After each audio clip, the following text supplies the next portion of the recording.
What is Olandar, and can you please tell us more about it? Simply put, Olandar is the name of my home, but it's also from a dream I had when my little girls were very young, and I saw a poster that said the Serpent Priests of Olandar. And of course, that struck my romantic side, and I thought, how marvelous. So I started telling my daughters Olandar stories. And the Olandar stories would always take us to the ancient libraries of Olandar. And I'd tell them about a once ancient and beautiful land where the people lived in harmony and knew wisdom. And those days are not known any longer except to the few that know the passageways to the magical library of Olandar. So this became, every night I'd take them on these adventures, and as years went by, then it became the name of my home, Olandar. Also of my publishing. When I published my books, the Codex Tor, they come from the ancient library of Olandar, which of course they do, but I can't prove it except with the artwork. But Olandar also became very much a embodiment of an ideal philosophical seed, meaning the realization that let this represent for all of us the truth that at least here these things are possible.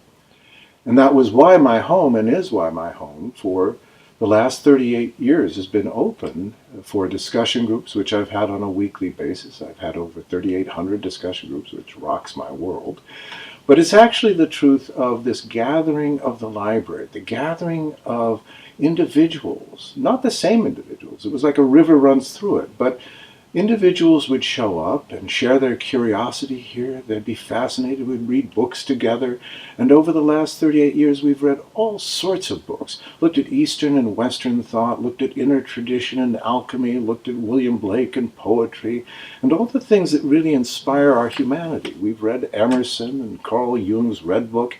And why this is important for me, and why I think it helps define Olandar, is Olandar is a place that says, the last question will be intimate.